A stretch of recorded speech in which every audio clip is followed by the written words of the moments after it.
Welcome back. I'm Michael Kessler, Executive Director of the Berkeley Center, faculty member in the Government Department and Theology in the Law Center. This panel is our final panel before we hear from Jose, who will have the floor in about an hour and a half. The topic is contested concepts, religion, fundamentalism, secularism. We have three very distinguished colleagues of Jose, friends of the center, eminent scholars. First, R. Scott Appleby, who's the Marilyn Keough Dean of the Keough School of Global Affairs and a professor of history at the University of Notre Dame. It's been 27 years since you concluded a major project, which is the subject of one of the contested claims here, the Fundamentalism Project, but has done much work on contending modernities, among many other topics. Next is Beth Hurd, who is a professor of political science and religious studies and holds the Crown Chair in Middle East Studies at Northwestern University, and works on religion, immigration policy, the global politics of secularism, and where I know her most from debates in religious freedom and secularism. And last but not least is Henk de Vries, who is the Paulette Goddard Professor of the Humanities at New York University and a director of the Summer School of Criticism and Theory at Cornell University, and formerly much closer to us at Johns Hopkins. So we have asked each of the panelists to offer about 8 minutes of reflection on the significance of Jose's work in light of these three contested categories and their own thinking about the significance and the challenges ahead. So first, Scott. I want to join everyone in thanking our host, and since Bob Hefner began a litany, I'll continue, of spurned suitors of Jose. At the same time, Notre Dame was trying to grab you. But for some reason, apparently you decided the Jesuits were more meaningful to you than the Congregation of Holy Cross, a younger French order. I don't know why you did that.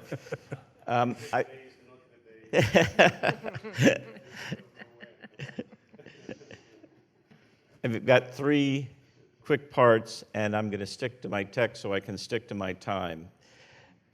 Overall, I'm asking how his mind has changed. That's the core of what I want to talk about.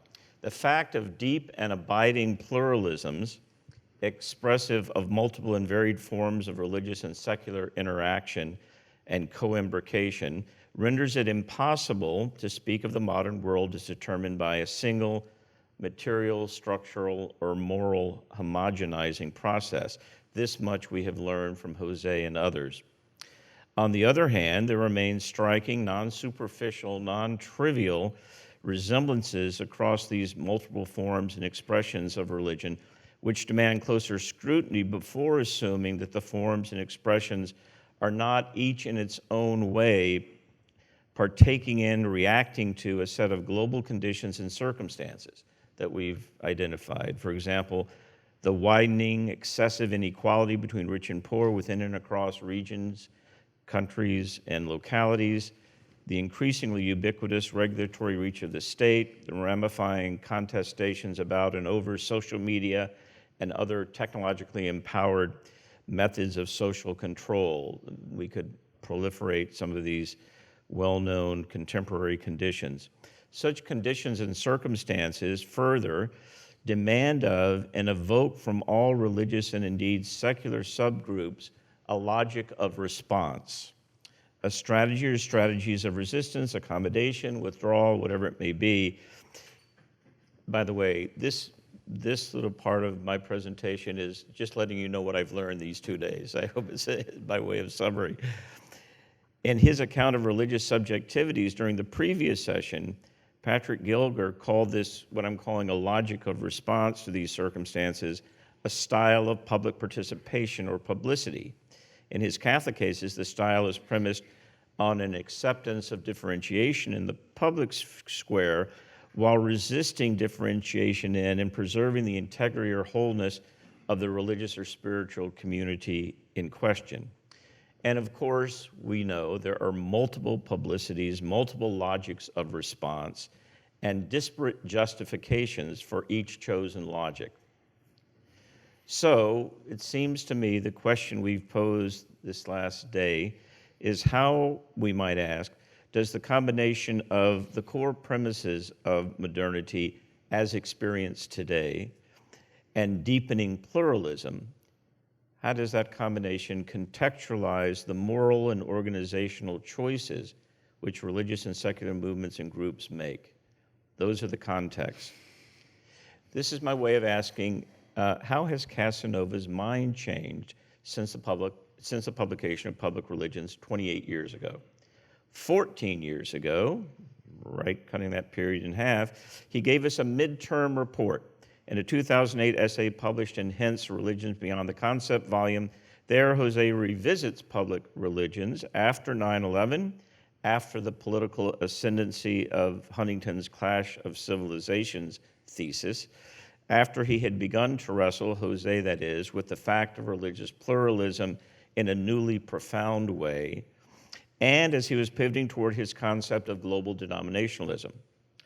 At the time, Jose was still enamored of both multiple modernities and the twin tolerations, and even though it seemed that I heard yesterday a little bit of backing off on the multiple modernities concept, I'd like to hear more about that, I think Jose would still stand by his rejection of the single cosmopolitan modernity as a general process of secular differentiation, indeed as a normative global project.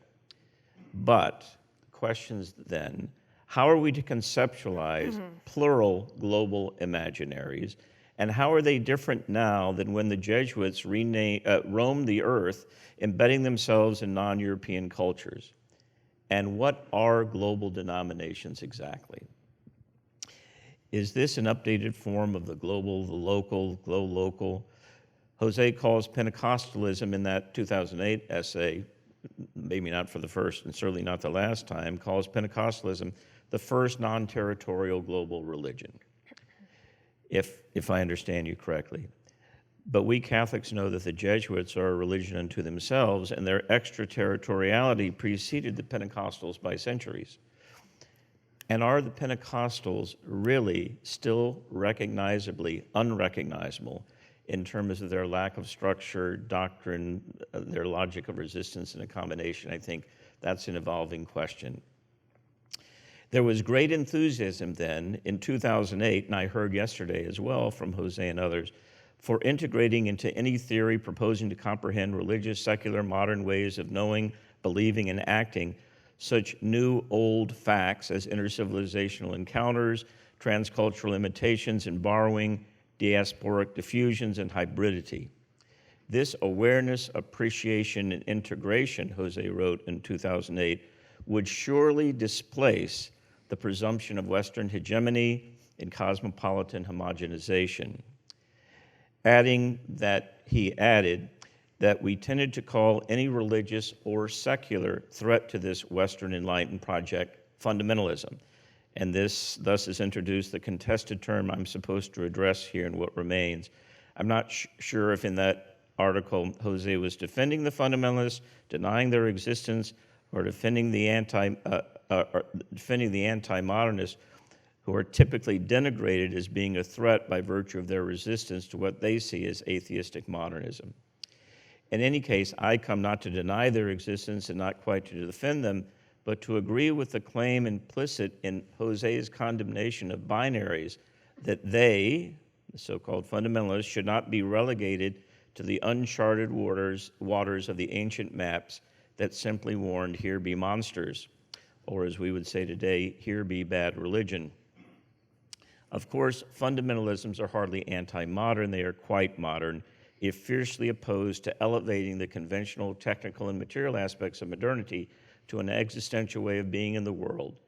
In its most egregious misapplication, fundamentalism is applied to any movement, party, or individual who offers theological or religious warrants for their public positions and programs when those positions or programs are judged by the labeler to deviate significantly from liberal, secular, or cosmopolitan norms. If nonviolence, and this is a theme I'd like us to pick up at the end to return to the question that it's arisen here a couple of times, if nonviolence is to be the one true global fundamental, as it were, extremist religious groups are hardly the only violators of this one moral norm whose universality is thinly assumed but observed in the breach every hour. The 17 clusters of movements, groups, organizations we studied in the 90s, roughly simultaneous to the writing of Public Religions, under the rubric of fundamentalism, these clusters of movements included Hindu, Jewish, Islamic, as well as Christian offshoots, did appear to follow a comparable mode of religious logic, a habit of mind which manifested itself mutatis mutandis as a strategy or a set of strategies by which believers attempted to preserve what they embraced as their distinctive identity as a people or group.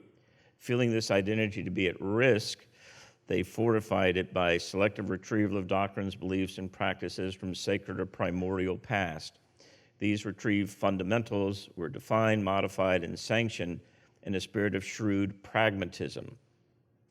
They are to serve as a bulwark against the encroachment of outsiders who threaten to draw the believers into a syncretistic, religious or irreligious culture milieu.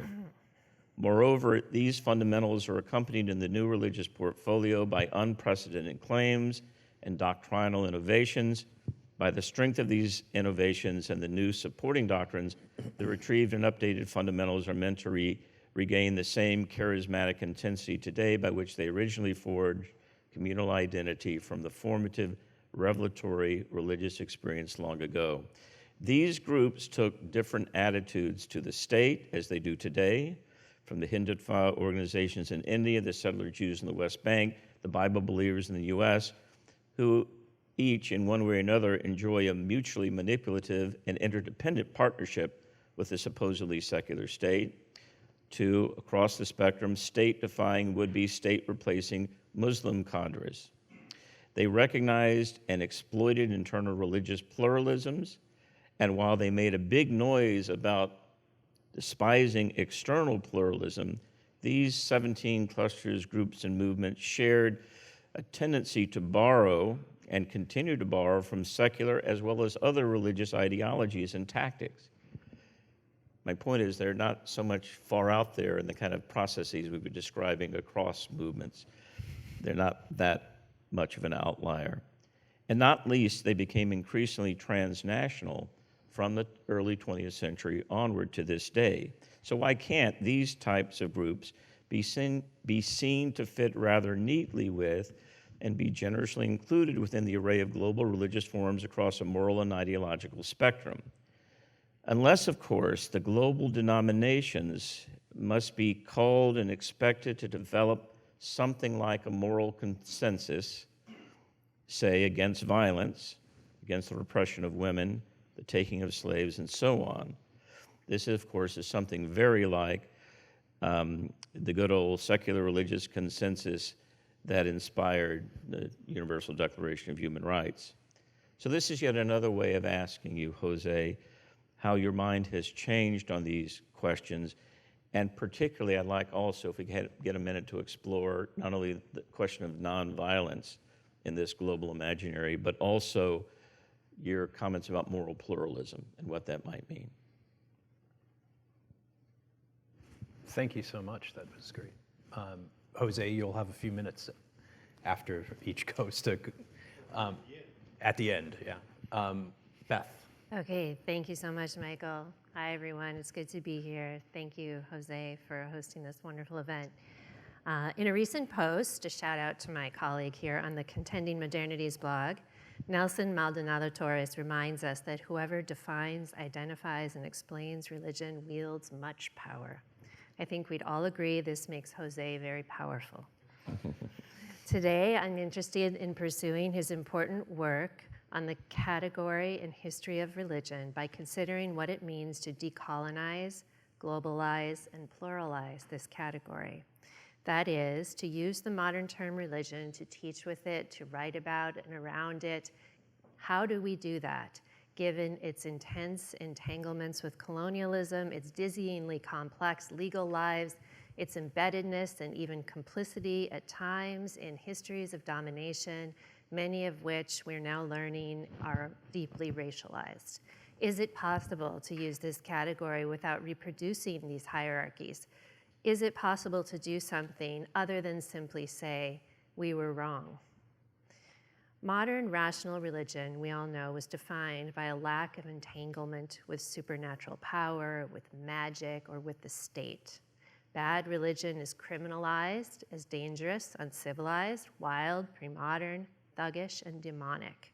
In his earlier work, Jose provided an alternative, a powerful alternative to these simplistic narratives.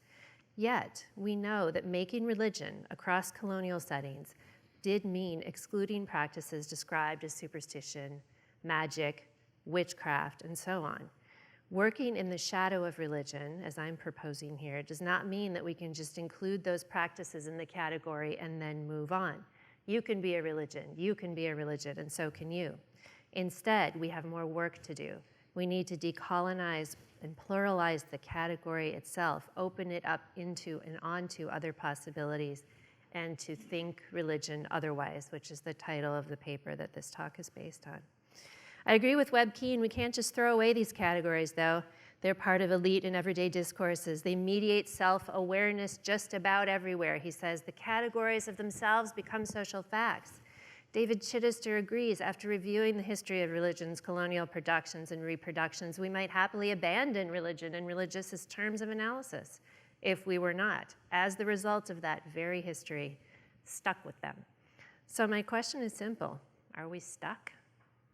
Standing in the shadow of this category means, I think, striking a balance, taking some distance from it without acting as if it's no longer influential. Here I want to highlight a new book that I think achieves this balance admirably, Brent Crossan's Experiments with Power, Obeah and the Remaking of Religion in Trinidad. Brent sets out with the benign intention of recuperating Obeah, a form of spiritual work, to add it to the pantheon of protected world religions. He wanted to show Obeah is also a religion. He wanted to morally vindicate it from ambivalent and even dark popular associations, which he conceived of as the product of its colonial and post-colonial criminalization. It was actually a crime in Trinidad until 2000 and remains a crime today in much of the Anglophone Caribbean. Crossan runs into problems. He's forced outside of the category of religion and into its shadows, and here things get interesting. He says, I came to my research wanting to defend Obeah as a religion, but his interlocutors reversed the terms of this project. Rather than making Obeah into a religion, they made me ask, how does spiritual work challenge the hegemonic limits of the category of religion itself? Forced outside the comfort of this category, Crossan abandons his redemptive project. Some religions, then, it appears, are forced into the shadows. An example is the American occupation of Haiti 100 years ago, in which historian Kate Ramsey shows US occupiers equated sorcery with popular insurgency. Sorcery was in fact framed as the source of insurgency. The Americans enforced laws against les sortilèges, or spells, in the name of moral decency and of consolidating American control of the island. This was not understood to involve the export of or establishment of religion, however, but the promotion of universal values, a free market, modern scientism, public health, secular marriage and gender conventions, the rule of law, and religious freedom. And this is a global story involving the invention of modern ideals, not only of religion and secularism, but also citizenship and nationalism. Now, some might counter that the category of religion has already been adequately decolonized and dissected. The US is, after all, out of Haiti, at least for now. But my current research on Santa Muerte, the patron saint of the marginalized and the poor in the American-Mexican borderlands, suggests otherwise. Santa Muerte has many devotees in the borderlands and all over North America. In the eyes of US law enforcement, however, and echoing their forefathers who occupied Haiti a century ago, Santa Muerte poses an existential threat to U.S. national security.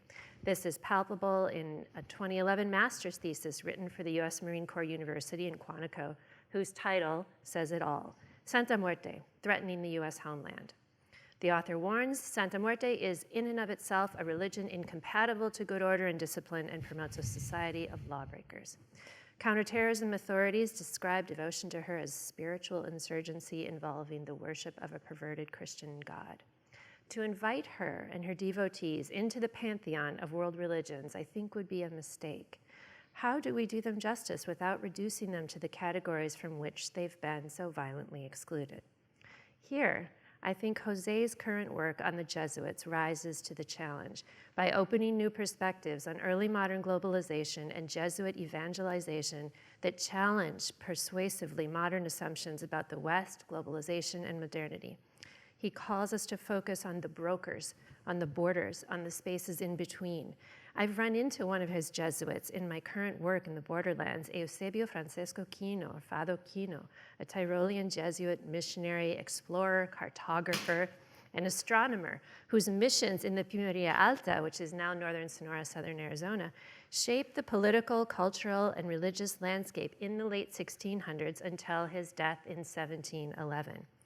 Father Quino's legacy lives on today in the Quino Border Initiative, which works on behalf of humane migration policy between Mexico and the U.S. The Jesuits, too, perhaps came to live in the shadow of religion, overtaken as they were at the time of their expulsion by the rise of a new kind of Western hegemony. Perhaps Jose would agree that modern religion, as Crossan concludes, must be pursued through what it excludes, rather than through its recognized representations. In our search for new vocabularies to approach the ambivalence of power beyond modern religion's moral racial limits, Jose escorts us to and through an earlier world before those limits had firmly taken hold. Obeah, Santa Muerte, and aspects indeed of the early modern Jesuits' practice exceed a model of religions as mutually exclusive communities gathered together around sets of beliefs and rituals. They allow us to think religion otherwise. Thank you. Wow, thank you. And Hent. Good morning. I would like to begin as well by thanking Jose Casanova for making this wonderful event possible, for the book and the subsequent work that we are celebrating.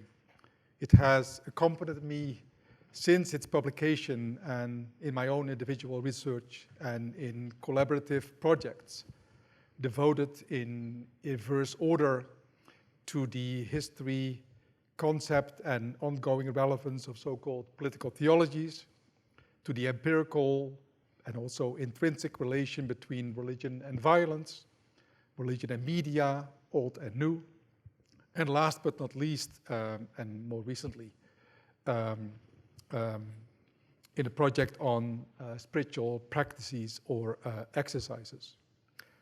Jose's work has been a constant reference also that I have shared with my students assigned on syllabi and is part of my canon, so to speak.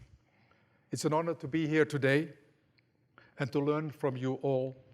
And I would also like to take this opportunity to thank Thomas Banchoff, Michael Kessler, and Ruth Gopin for their repeated gestures of hospitality here at the Berkeley Center over the years. There's little that has not already been said, and better than I can do it. So let me just make a few personal observations and propose some further, I'm afraid, all too abstract and somewhat speculative thoughts on which I hope to expand in the written version of this contribution. In sum, I want to say something about the ongoing, relative, in my view, metaphysical and pragmatic usefulness of the category of religion, perhaps over and against the others in the title of our panel, namely fundamentalism and secularism. That's a bit of a provocative claim, but and I won't be able to substantiate the claim sufficiently, but at least it's a thought. I've also been intrigued by Jose's more recent proposal to look at early modern Ignatian spirituality and its forms of organization, quote, through the prism of globalization, and conversely, of looking at the latter through the lens of the former, while avoiding both anachronism and reductionism. And I would like to venture some very tentative suggestions as to where that might leave us now.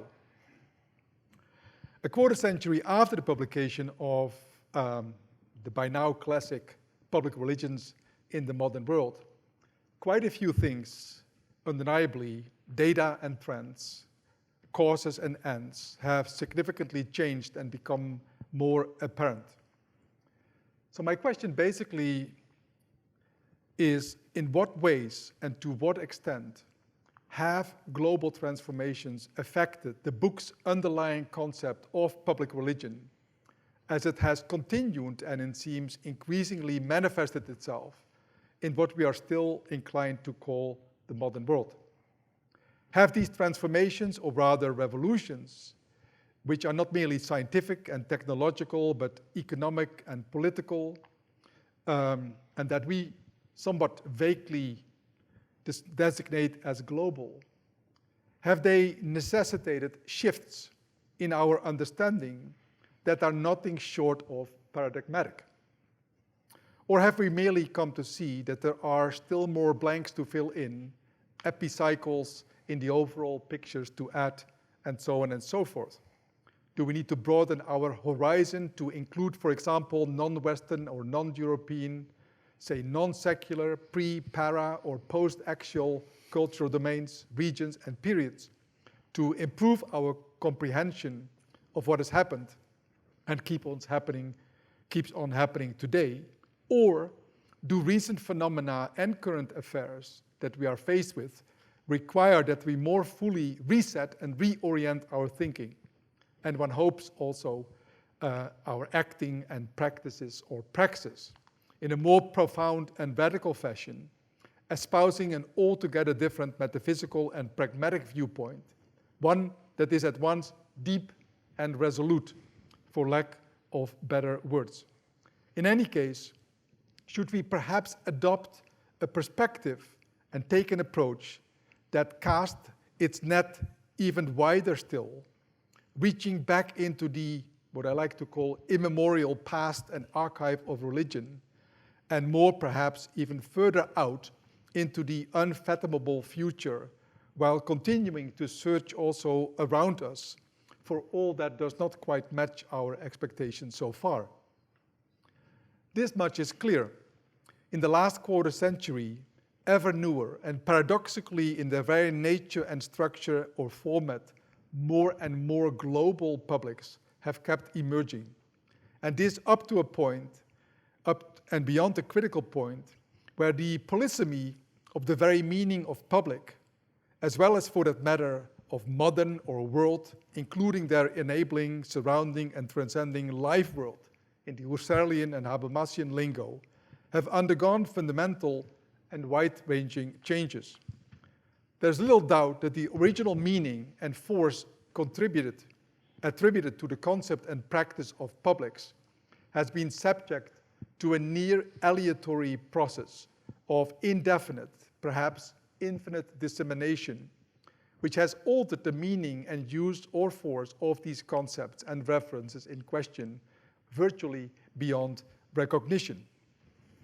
As a consequence, we can no longer simply assume that a single or even pluralistic body or body politic made up of constitutive publics with some overlapping consensus, so much as exists in our present, if ever it did.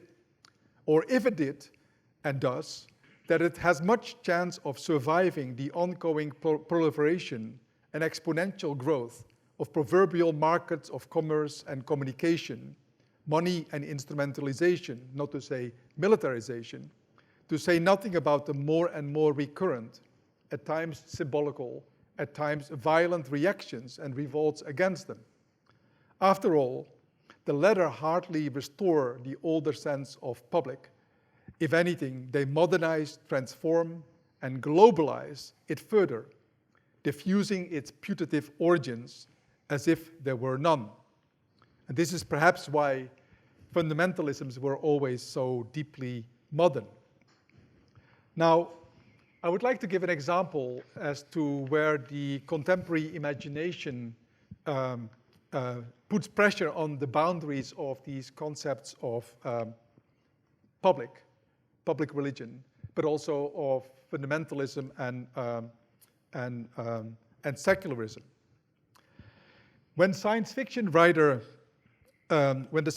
writer Kim Stanley Robinson, in his 2020 novel, The Ministry of the Future, The Ministry for the Future, recommended by President Obama and New York Times podcaster Ezra Klein as a must-read, which I agree with, invokes the inalienable rights of generations of future beings, the totality of mankind, and indeed of all non-human animals, when in fact and as a matter of principle, he thinks through the models to enforce them with virtually all possible means, ranging from the diplomacy and exertion of soft power to covert, that is strictly speaking, extrajudicial forms of violence where necessary, and also resorting, interestingly, to old and new religious sensibilities, where this is both metaphysically warranted and pragmatically sound. One gets, I think, an idea of what an idea of totality, of universality, fundamentally might mean. Totality here is almost like an idea of a good beyond being, but indispensable nonetheless. In both our present and Robinson's not too distant future, sociological and intellectual categories, such as fundamentalism and secularism, seem less and less relevant, or at the very least, not that productive in the sense of conducive to greater justice, equality, and the democratic mobilization of movements and masses, which would be required to ward off the worst and to avoid the catastrophe. If the ongoing changes in the meaning as well as reality, one is tempted to say irreality and virtuality of the global in these above remarks are correctly summarized then, surely the analytical tools and the normative realm of expectations and justifications must have shifted and must further shift accordingly. And yet, while the contested concepts and practices of fundamentalism and secularism have, in my judgment, largely succumbed to the quote-unquote death of 1,000 qualifications, to cite Anthony Flew in his famous article, Theology and Falsification, that is, under the onslaught of the multiple historical and empirical, social, cultural, economic, and political pressures of the current late modern age, such that there is also ample reason to believe that they are in their very concept, and what remains of their practices increasingly worn out, then this, my suggestion is not the case of religion. We need not naturalize or even believe so much as we need, that we need religion, as Robert Tauler's suggested title, Homo Religiosus, once all too naively implied, and as Hans Joas nuanced considerably, in order for us to claim that religion, continues to form, or at least inform our horizon for now. In this respect, as a critical term and heuristic or strategic concept, religion has already shown to have a longer lifespan than any of its contenders or offshoots, or even presumed successor forms. We will be still talking religion, just as there will be an abundance of, and I would say, need for God talk, well after fundamentalism and secularism have lost much of their present currency. I would even go so far as to suggest that perhaps the terms populism and liberalism, both in its relatively benign form of political liberalism and in its pernicious economic ideology of neoliberalism, may well have been the most plausible substitutes for these terms, fundamentalism and secularism, just as authoritarianism and naturalism are their political, theoretical, and quasi-epistemic analogues and functional equivalents. Anti-authoritarianism was, as you will recall, the later Richard Rorty's term of choice to demarcate the stance he had earlier, to his regret, described as anti-clericalism. And naturalism, he added in an essay on God Talk, ought to be no longer in the business of ontology, but precisely of cultural politics, which simply means of figuring out what is better for us to believe. Now, I have some further remarks giving an example with the help of José's work on the Jesuits and globalization.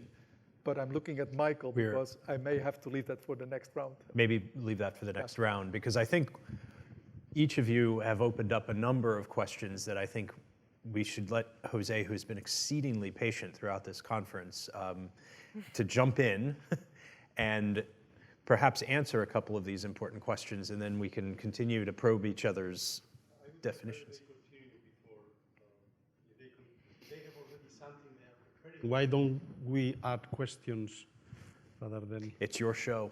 I, So, Beth, Scott, Hent, Beth, you were taking a lot of notes when Hent was opening his critique of religion and religions. Do you have further questions for him? I'll probably need some time to think about it before I have a question. But I agree with this on a sort of gut reaction level, that these terms secularism and fundamentalism are worn out in the words that you used, and that religion. I'm not sure I agree. I think it's worn out in certain ways too, but maybe it has other aspects or other dimensions that have yet to be fully thought and fully explored. So I think I'm on the same page there.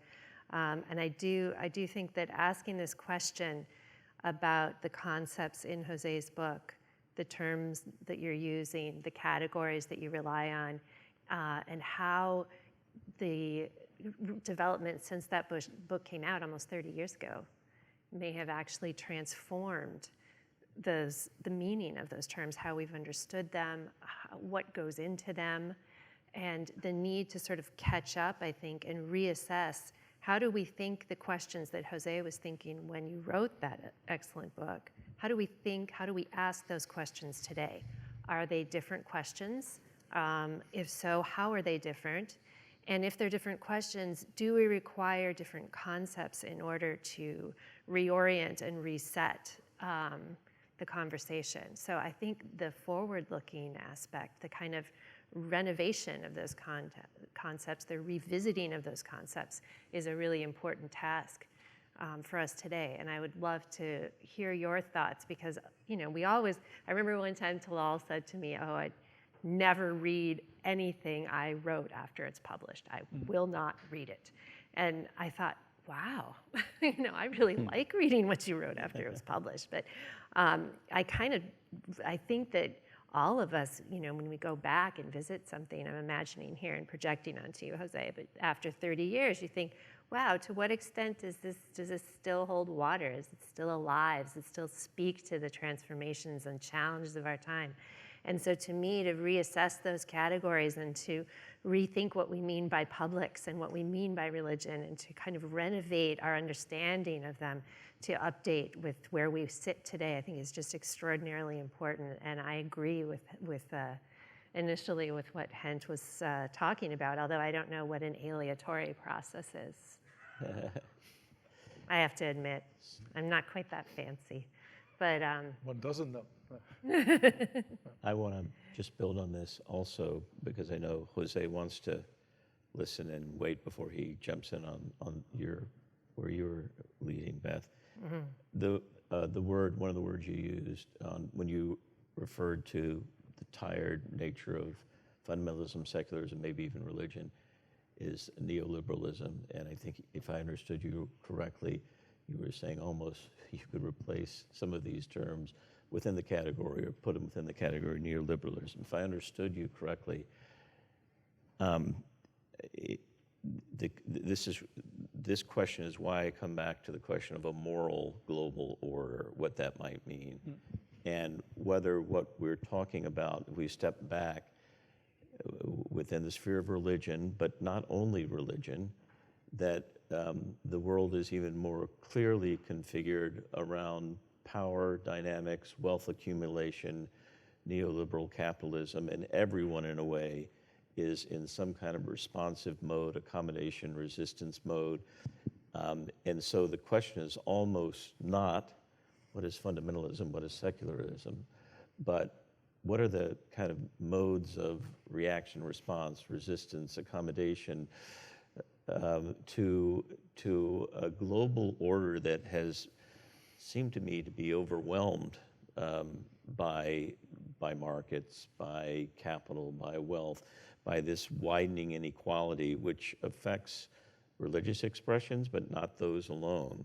So whether fundamentalism or secularism, whatever these terms should become or be shelved, I think the moral questions of violence, and I've been pleased that these have come up, including in the tribute to the constructive and positive explorations you're making about how do we move forward in a moral framework within this context. I think those are really interesting questions, and we almost come back to these contested terms after thinking about what is the context that we're all facing, and which religious groups can opt out of that, which religious groups can escape it. Maybe the Amish, but even the Amish. So anyway, that your invocation there of the larger social and economic, I think, homogenizing tendencies that are more pronounced than they were in 2008, 1994, changes the game for us in a way.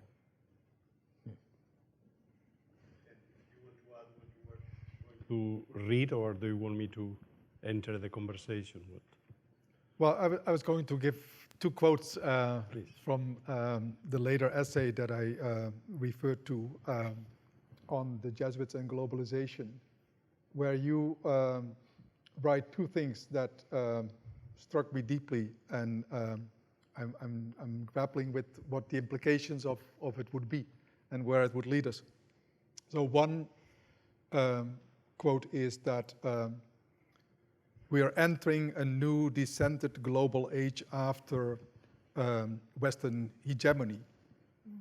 And the other is the following, and that probes even deeper, where you say, and I quote again, if one takes seriously the argument that processes of globalization are contingent historical processes, not functionally necessary processes or consequences of modernity, then the most important lesson from the global history of the Society of Jesus, as it prefigures globalization and helps us to form a lens as what route might have been taken as well, is that different historical processes could have led to a different age of globalization.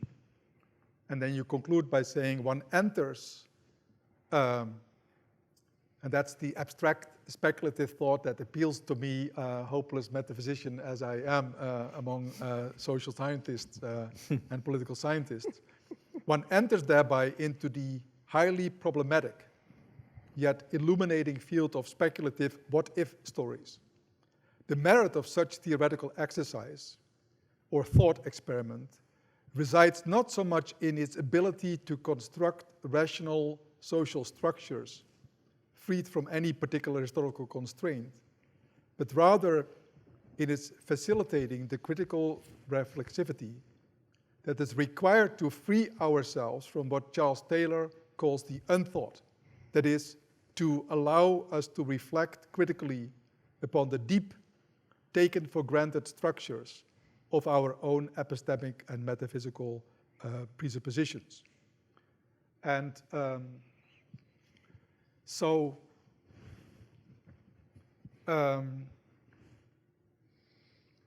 without wanting to develop this now in the article, which most of you will have read and which I cannot render in a few terms, the question then becomes, so what does this appeal to another globalization in the early phase of the globalization mean to us, without falling into reductionism or anachronism?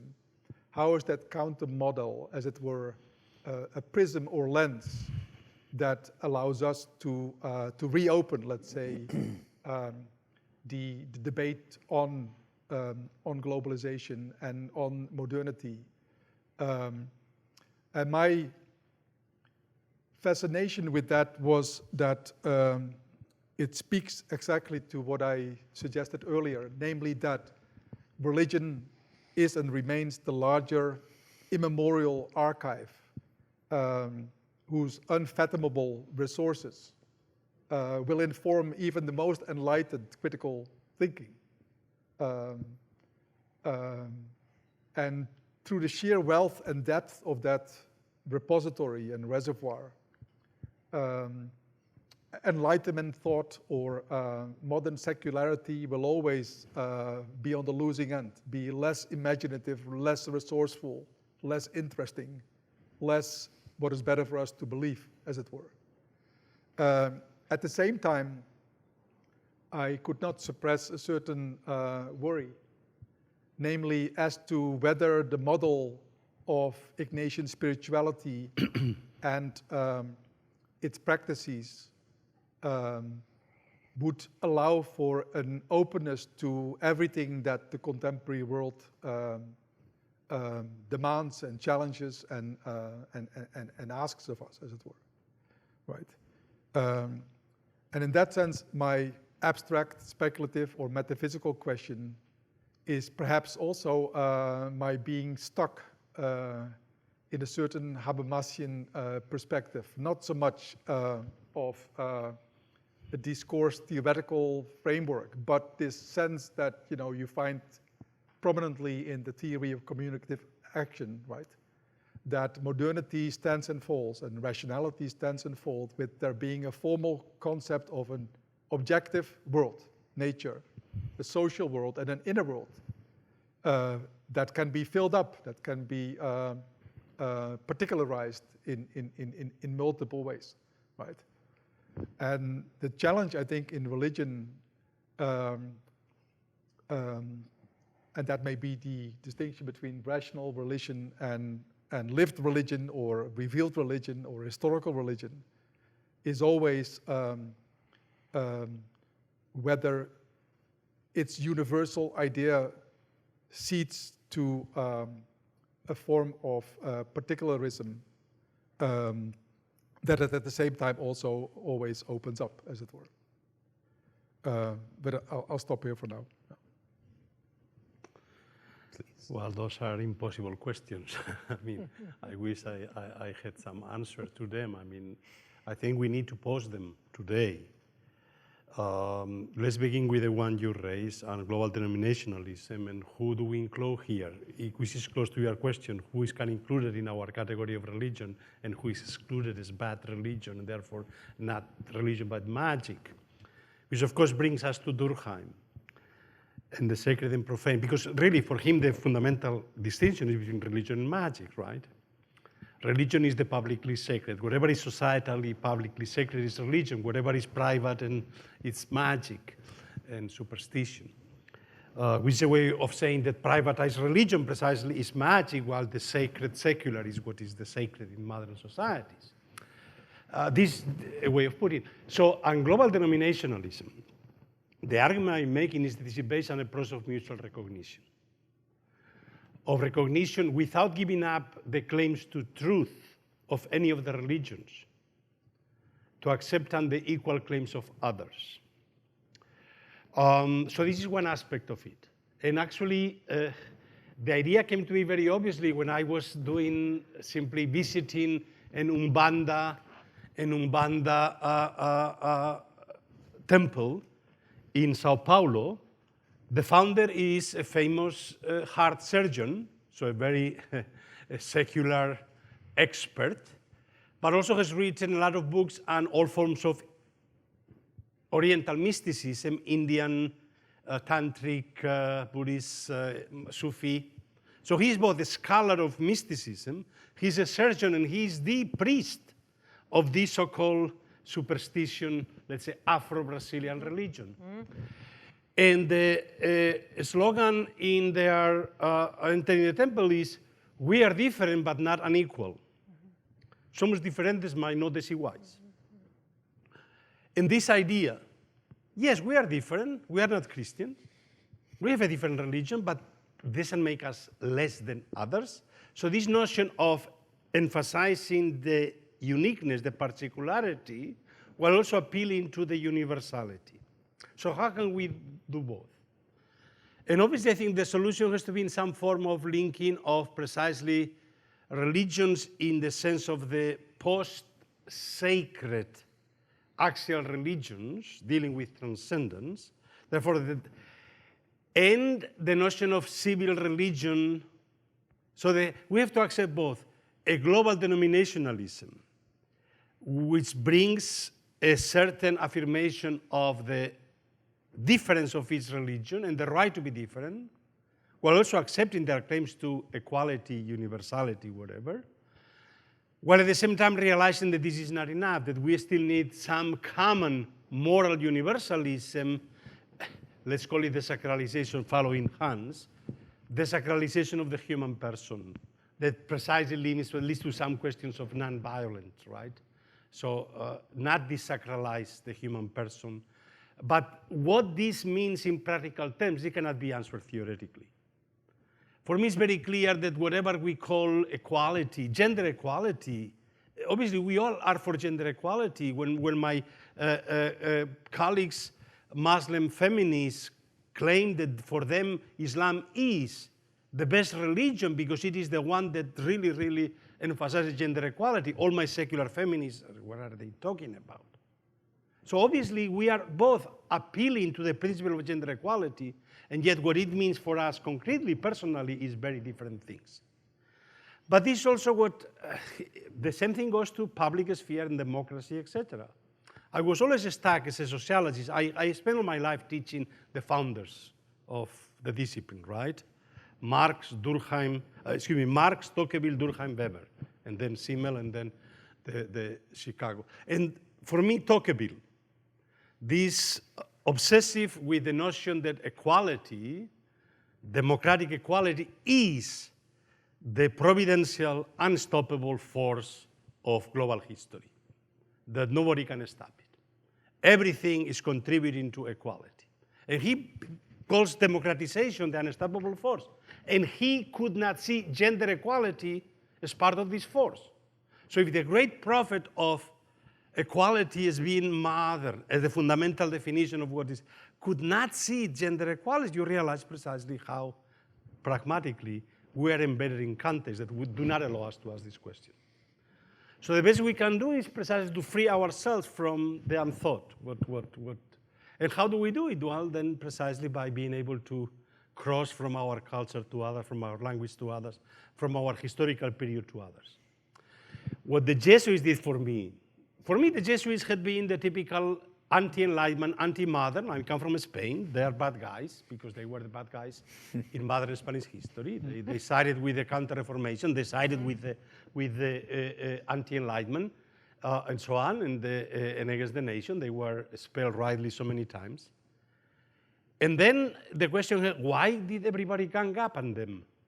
Were they so dangerous, so bad that every Catholic king, first they had to be expelled from every country, every Catholic king, and then ultimately by the popes and so on. The idea is, I realize how much my whole thought is caught up in the fundamental theory of modernity, which is what sociology is, a theory of modernity, a hegemonic theory of Western modernity.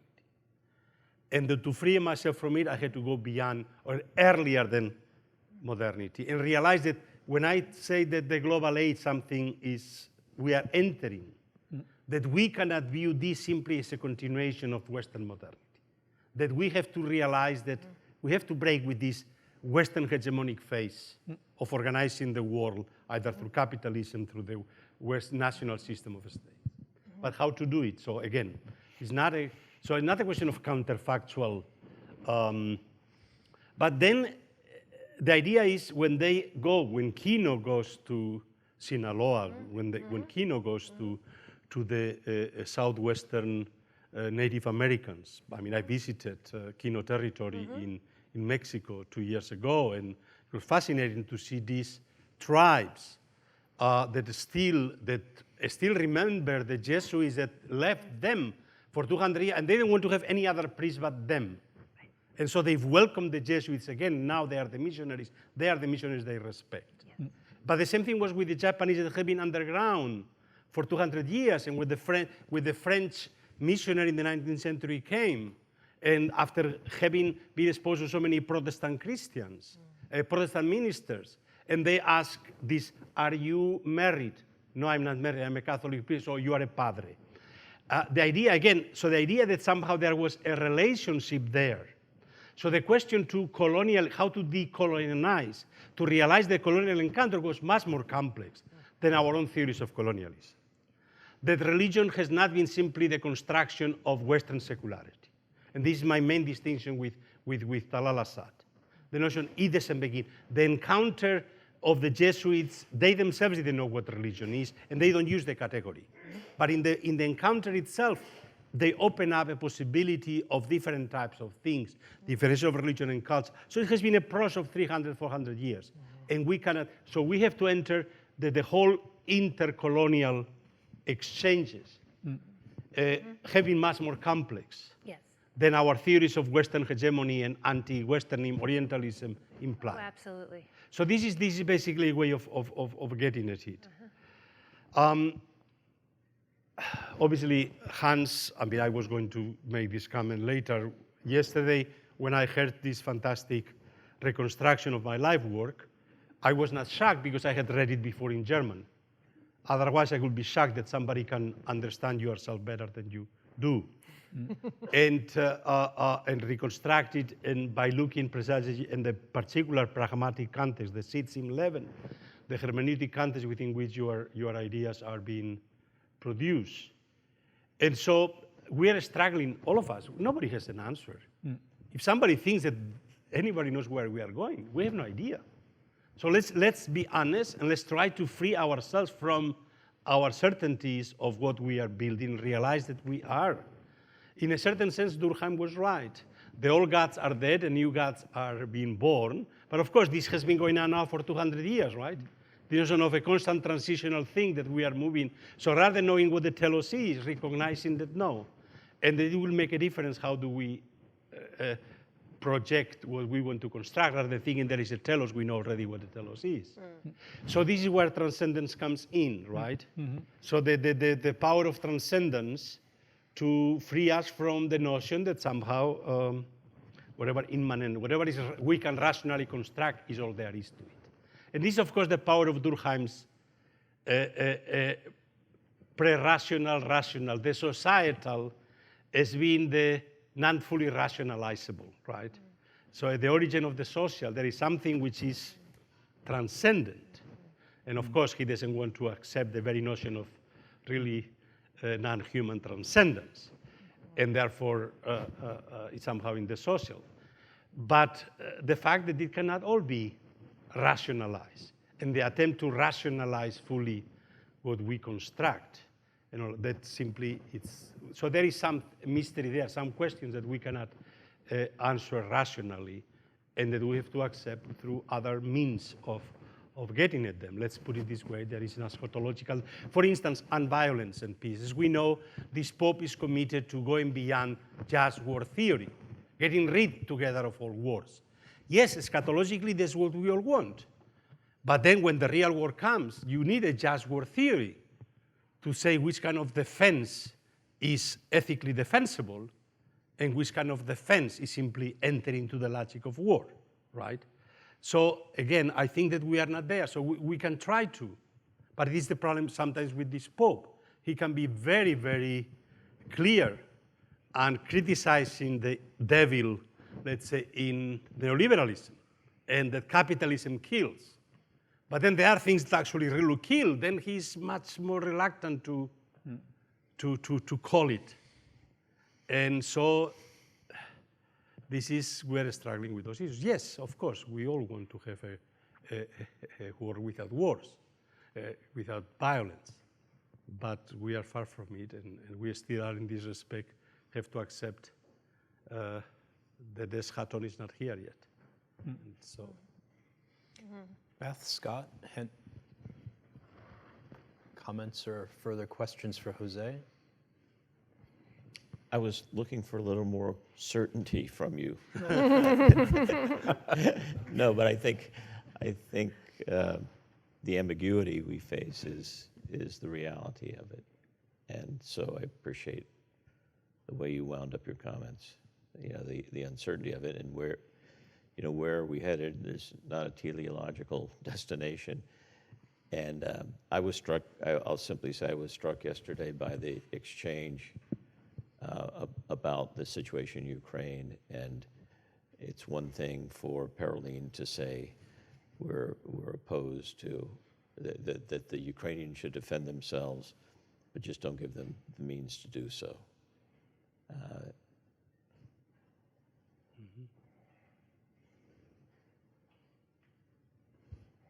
Beth or Hent?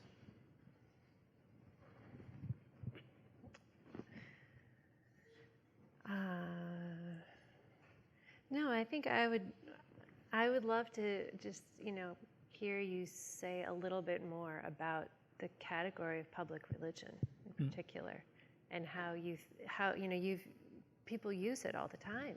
Right. Are you happy with how it's used? Do you think that it does justice to that which it seeks to capture or represent in its current forms, in its current instantiation, current usages? In Well, your view? as you know very well, it had a very clear normative element. What is a good public religion? And obviously Talal Assad challenged me on this, right? Of course. Yeah. And I became very clearly conscious that my whole category came out of the experience of Aggiornamento Vatican II and the way in which this was a unique historical moment. Yeah. And the one on evangelical Protestantism is where it opens the possibility of a cacophony. I talk of the cacophony of the public sphere, in which all the voices precisely are equal, and we can enter into precisely the fragmentation of media and the public sphere that we are all observing today. I mean, even in all the countries I feel so confident democratically, even my own Spain is a mess. And obviously a lot of European countries have gone through unthinkable ideas that somebody like Berlusconi could be elected 3 times to office, right? And obviously, let's find out. I mean, I always, when Trump came into the picture, I always said, well, this is our Perón, and we are going to have Peronism for a long time. And Perón obviously was defeated again and again, but Peronism reasserted itself in a way in Argentinian politics that made basically almost the democratic game impossible.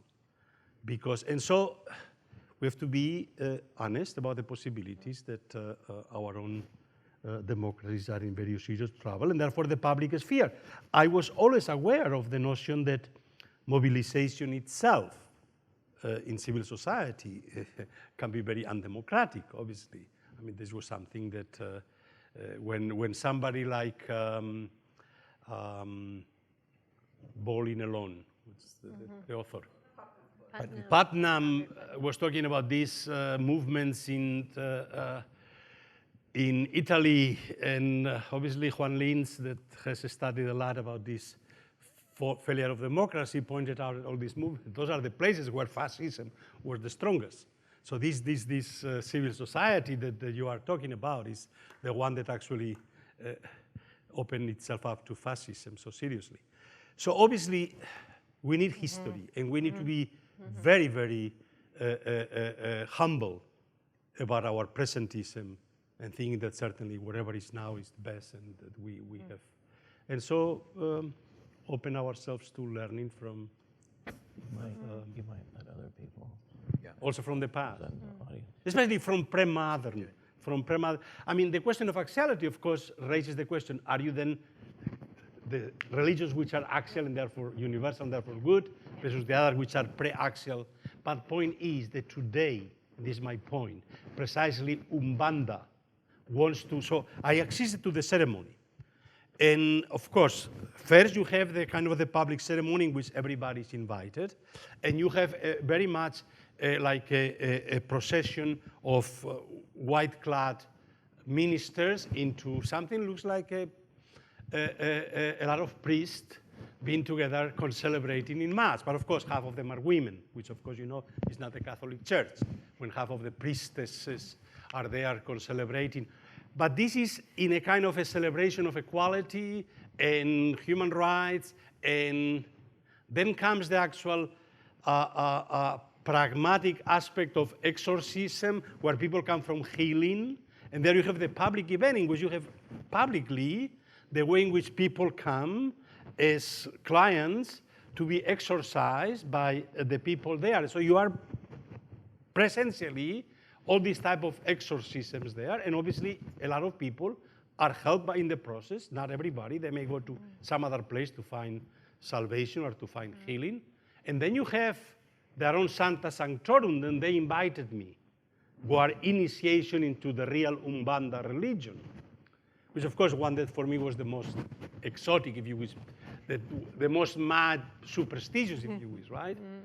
But I realized that this surgeon can have this possibility of living in this world of, if you wish, pre-axial religion, but of course he knows that we are in the 20th century of global moral universalism, and he himself is fluent in all forms of mysticism of all the world religions.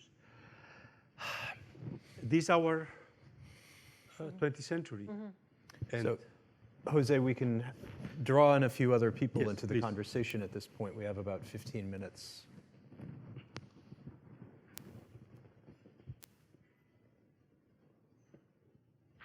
Yes, Craig. Not quite sure which individual to direct this to. Partly, of course, Jose.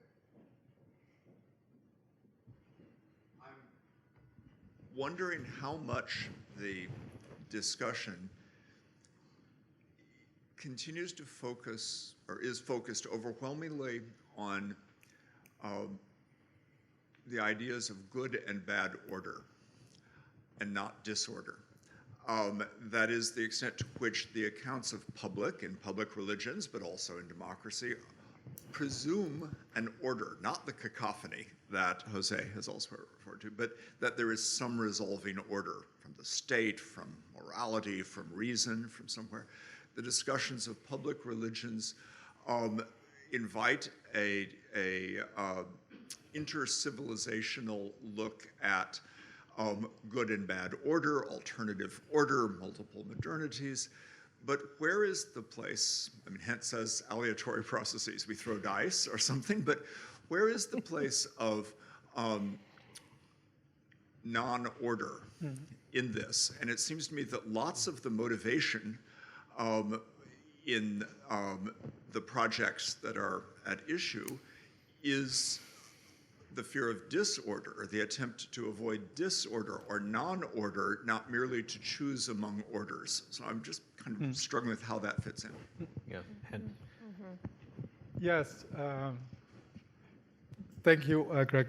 That helps me clarify my thought on the matter, and it speaks to something that Jose brings up, because I think I was trying to press the point,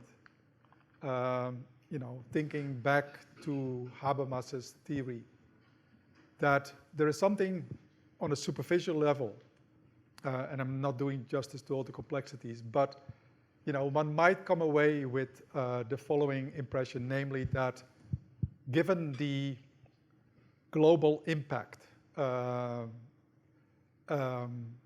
of, let's say, world capitalism and the world system of nation states, which left to their own devices create havoc in their mutual clashes, but also intrinsically.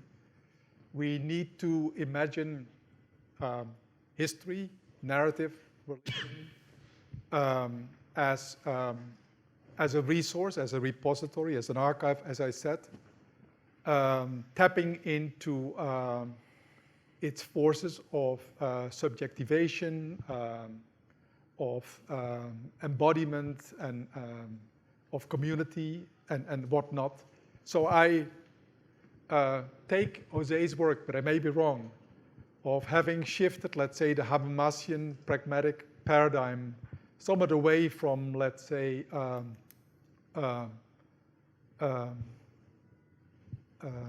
communication back to interaction and love and friendship and things that religion know something about.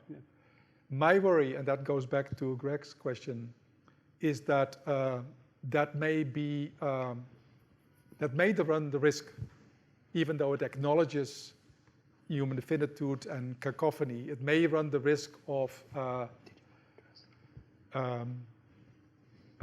thinking too optimistically or too ecumenically about the possibilities of encounter, of intertwinement. And I was struck, I made a note of this, of a passage in the interesting recent biography of Robert Bella, the book by Matteo Bortolini, who quotes a research proposal that apparently did not make it at the Rockefeller Foundation, a quote from Richard Madsen in August 2006, which reads as follows: "The strains upon the emerging global civilization might produce civilizational breakdown that could be solved only by new social and cultural breakthroughs, perhaps even a new axial age." And now that suggests to me that the moment of transition of how to orient ourselves individually and collectively in an age of global transformations may be dictated as much by discontinuity as by possible continuity. And in my vocabulary, that would mean that, to think through, to return to almost like the tradition of, not of Manichaeism or dualism, but a form of metaphysical occasionalism, so that each thing happens, and history, after all, is one damn thing after the other, right? Is the occasion for a miracle, a disaster, a redemption, or a catastrophe. Now, without being too hysterical about that or too dramatic about it, one wonders now then whether José has not at bottom, and this may be a form of ontological positivity on his part, which I think is a good thing also, has not a relatively optimistic, gradualist, or ecumenical view of how things might work out in due course, or if not, at the level of prediction, the only path forward to have them work out in ways that are not, pernicious or detrimental. And I found this passage first actually in the syllabus that he kindly made for a seminar last year at the School of Criticism and Theory, but then also in similar words in Global Religions and Secular Dynamics, the Modern System of Classification, where he writes, and I quote, "Taking a longue durée global perspective from 1492 to the present, one can see two seemingly divergent roads. The internal European road of secularization without religious pluralization, and the external colonial road of global intercultural and interreligious encounters, leading to the global system of religious pluralism." Presently, we can observe the intertwinement of religious and secular dynamics through the globalization of the secular immanent frame and the expansion of global denominationalism, end of quote. And now, one element of that is, to somehow shortcut, if that's the right description, a discussion that can become somewhat tedious. Namely, did Europe or did the Atlantic West secularize or not? And by saying, well, let's take it as a fait accompli, but let's also provincialize it and contrast it with a larger global domain where all these dynamics play out in a different way. Hent, Scott is itching to jump in. All right, on sorry. this point. There were a couple of points of contact earlier in what you said, and taking it back to Craig's question, I wonder if we might consider now Pentecostalism as one of the world's fastest, if not the fastest growing religious movement, that in a way it was born out of the experience of disorder, of collapse, of chaos, of economic displacement, of not being part, and its own dynamics. This is what I was trying to get at earlier. How much Pentecostalism itself and is trying to reconstitute a sense of order, and because the question is, are there structures that is Pentecostalism itself evolving structures of order and boundaries when in fact the emphasis, the religious experience of Pentecostalism is not that. It is a cacophony of voices, of movements, of spirit, but it's born out of a sense of collapse, crisis, disorder. So the dynamic there is the global religion that arises out of a sense of displacement, dispossession. Of course, Pentecostalism has replicated with its mega churches and its wealth and its a lot of the processes we see elsewhere. But it's, I think, an interesting empirical case to ask these questions about order and disorder. And of course, Pentecostalism is not only a different religion, a different form of Christianity, but now Pentecostal Christianity has penetrated every form of religion. Right. So you find it, of course, in Brazil, you have now more Catholic charismatics than Pentecostals. In Ethiopia, you have a charismatic renewal within the Ethiopian church, which perhaps didn't have for centuries. Or in India, you have Pentecostal movements within all forms of Christianity and so on. And you could argue about not the same Pentecostal, but movements of renewal within non-Christian religions in this respect. So yes, I think that, again, purely sociologically, if you start with Durkheim, you say you have ultimately, this is a question about the faith or trust or optimism, that ultimately, if the social produces the sacred, the religious, that ultimately disorder cannot be, it could be, disorder can be the final, it could end everything, right? But somehow there is a trust in the purely Durkheimian sense within the societal, right? Certainly there is an emphasis greater on order than on disorder in the whole tradition, right? And one could say the same thing within theology, right? Sin is explained as a disorder, but of course sin is there all the time. So the question, and you need rituals to understand it, then comes some special days in which you feel that despite everything, life triumphs over death, you know. So yes, one needs some kind of trust. Is the glass half full or half empty? Well, I prefer to say it's half full because if by saying it's half full, it helps people to try to make it a self-fulfilling prophecy. I prefer to be proven wrong by having an optimistic outcome that didn't happen than to be proven right by having had a pessimistic outcome that actually did happen. Because I believe that our own definitions of the situation can make a difference in the outcome, then I think that to have an optimist outlook is societally, so purely sociologically makes sense. And of course, theologically, if you are a person of faith, even more so. So we have time for one more question, if anyone is.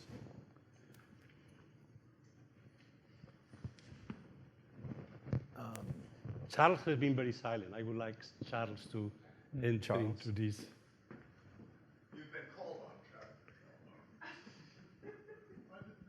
You know, he's passing. Just three questions. Just to what you just said. Isn't pop cultural spiritualism the greatest threat to the world's great religions going forward? Whether it be Harry Potter or all of that?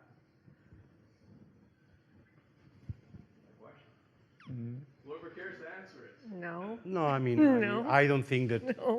I don't think that. I mean, you know, again, here one of our colleagues who wouldn't come here is Peter van der Veer, who has added to our whole debate between the secular and religious. We have to add spirituality and magic, superstition. Those are the four categories that have emerged together as part of our modern discourse everywhere. And we have to integrate them. We can, when all these people that say, I'm spiritual, not religious, is a way of saying, I want to be religious, but you know, who can be religious given these institutions, right? So I rather stick to my own spirituality rather than follow these institutions. So I guess that in all of those things, the Spirit moves in all kinds. I would say the Spirit moves everywhere, in all kinds of places, even outside of the church, I would say, yes. Charles, did you have a final thought? Well, I have a thought, yeah. Yeah. Maybe this problem of order and disorder, right? We're always trying to seek order by, I want to make this distinction between, you know, morality and ethics that people have made. Morality is what we owe to each other, some principle of justice and so on. It really is the negation of negation. You shouldn't do this, you shouldn't do that, you shouldn't deprive people of rights. And ethics is some sense of what proper human fulfillment is about. Maybe on the level of morality, you never can get a system which is really going to work, because there are some kinds of, you know, overriding of justice which can only be defeated by ethical growth. I'm thinking of what I was going to say yesterday, that you get moments of ethical growth when you have something like Gandhi preaching nonviolent resistance, right? And it's only through that that you can solve the conundrum of achieving the liberation of this people from that oppression and still have some kind of relationship of friendship. And we can only get over the present crisis, you know, what we call populism, which, if we have an ethic where people feel really fulfilled by exchange with others, right? The sense that the fullness of humanity only comes from exchange with others. So you can only get over certain kinds of breaches of order if the ethical advance occurs with a large enough number of people. So at certain levels of ethical growth, there is no solution. I mean, you have to fight things out, and then by fighting things out, you hurt other people and you create reactions and so on. In that, this can be seen as a pessimistic outlook. If you think there's no further ethical advance possible in humanity, this is a very pessimistic story. But maybe, if this is possible, then it's a long-term optimistic story. That's my sense. Well, thank you, Jose. Thank you, Scott and Beth and Hent. We will leave the stage, and now we will turn it over to you for the concluding remarks, and then we'll adjourn to lunch.